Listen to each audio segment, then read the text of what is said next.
Bonjour Valentin Lacroix, donc formation à l'Institut Camalis. Aujourd'hui, on va voir une musculation fonctionnelle et un mouvement pour le tronc, donc, qui va être la pompe. Donc, pour cela, on va commencer par la pédagogie inversée, c'est-à-dire qu'on va commencer directement par le sol et voir la position adéquate de départ. Donc on vient se positionner au sol, sur le ventre, les bras devant, on vient avec nos pieds sur la pointe des pieds et engager les talons vers l'arrière. Ensuite, la position des mains. Je viens les glisser le long de mon corps, là, jusqu'à que mes coudes se lèvent naturellement. Ensuite, je vais venir engager mes omoplates, contracter les fessiers et tirer mes rotules vers le haut. À partir de là, je viens sortir la poitrine, rentrer mon menton et je viens pousser dans le sol. Ce qu'on ne veut pas voir pour ce mouvement, ça va être de faire des pompes avec les coudes écartés, le bassin qui va être tout déconnecté comme ça quand on monte, ou des bras qui sont trop vers l'avant ou trop vers l'arrière.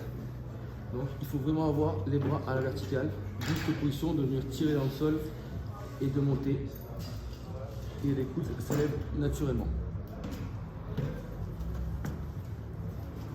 Donc pour la vidéo numéro 2, on va faire, donc pour le kettlebell, on va travailler le goblet squat. Donc le goblet squat, d'accord, c'est un exercice qui va permettre de travailler la stabilité ainsi que la mobilité des genoux ainsi que du bassin et la mobilité thoracique avec la respiration. Donc pour ça, on va venir saisir notre kettlebell. Donc comme d'habitude, on va le mettre entre les jambes. On vient le saisir sur les hanches, côté, bras, bien sûr, tendu, hop, je viens, une flexion, je pousse et je le monte jusqu'ici. D'accord? Ensuite, à partir du moment où je suis là, l'idée qu'il va avoir que j'ai, c'est de me tracter vers le sol.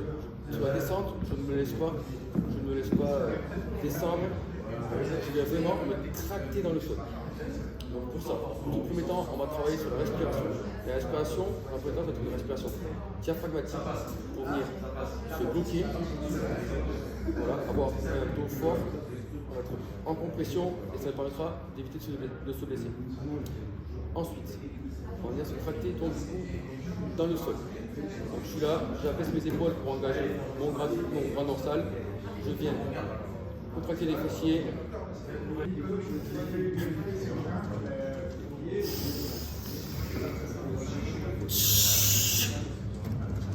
Donc l'idée, c'est vraiment de venir s'ancrer dans le sol, d'abord de faire l'effet torque et de venir se tracter pour descendre. La respiration, monsieur, elle est primordiale, dans le premier temps diaphragmatique. À la descente, j'inspire, je pousse. Quand je pousse, je vais vraiment pousser dans le sol pour monter sur mon goblet squat. Et là, la respiration, elle est sèche et tout le long. Donc pour cette troisième séquence, on va voir le press à la barre départ du sol. Donc le press à la barre départ du sol, elle va être vraiment de pousser. D'accord. Donc pour ça, comme d'habitude, on va être vissé dans le sol, planche active activée. On va tirer le muscle vers le haut, engager les fessiers, engager une respiration diaphragmatique pour serrer les abdos, pousser le nombril vers le dos et engager le grand dorsal. Donc vous allez voir, on va prendre la barre, on va la monter. À partir du moment où on va la monter, on va venir écarter la poitrine, ce qui va engendrer une mobilité de la cage thoracique et la pousser vers nous. Garder les avant-bras droits, ici, venir expirer à la montée et inspirer à la descente. Sur la descente, on n'est pas passif. Sur la descente, on va venir tirer la barre vers le sol pour que le grand dorsal soit toujours engagé au niveau de la planche active. Donc pour ça, je vais venir prendre la barre et toute cette force venant des pieds, en poussant des pieds jusqu'en haut, c'est pour engendrer toute cette chaîne de force. Donc pour ça, je vais saisir ma barre. Je vais saisir ma barre, donc largeur d'épaule. Je viens vraiment la prendre et serré. J'apprends et j'assère. Dos droit, je contracte, j'engage mon grand dorsal, regard droit, et je la monte sur la poitrine. Ici, donc je suis prêt. Respiration diaphragmatique.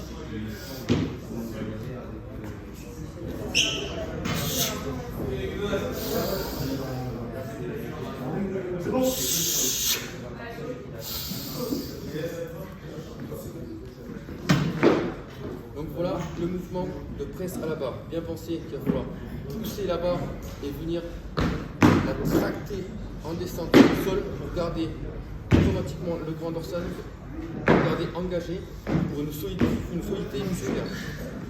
Pensez bien, primordial pour chaque mouvement fonctionnel, ça va être de garder cette planche active pour être fort dans chaque mouvement. Allez, c'est bon, on part sur la quatrième séquence, d'accord? Donc le squat à une jambe en suspension à l'aide du TRX. Donc le TRX, on va le placer donc, sur la longueur de sangle du milieu, d'accord? Ensuite, on va venir se placer donc, face au TRX. Le pied qui va travailler va se mettre à l'intérieur des sangles. Donc moi, je vais travailler sur le pied gauche. Du coup, je vais mettre mon pied à l'intérieur des sangles. Ensuite, je vais venir récupérer mes sangles ici, là. Je vais mettre mes bras à 90. Je ne vais pas forcément exercer un grip fort comme sur les autres exercices. Je vais avoir un grip correct qui va me permettre de pouvoir tenir correctement. Par la suite, deux possibilités sur le squat à une jambe en suspension. Soit je vais pouvoir commencer avec le talon, ce qui va m'aider, d'accord? Ou soit je montrerai après la jambe directement en suspension. Donc pour ça, je suis ici, regard droit, d'accord, je descends, je mets mon talon, voilà, et je vais contrôler ma descente, je me tracte vers le sol, et je descends en squat. Le TRX va me permettre de régler mon inclinaison et de pouvoir travailler sur l'avant et sur l'arrière, sachant que mon genou doit être placé dans l'axe de mes doigts de pied, là, et sur l'avant. Ensuite, pour remonter, comme d'habitude, je viens pousser dans le sol tout en glissant mon pied. Deuxième solution, je suis ici, je viens mon pied est en suspension, légère compression, grip moyen, et je viens descendre et je remonte.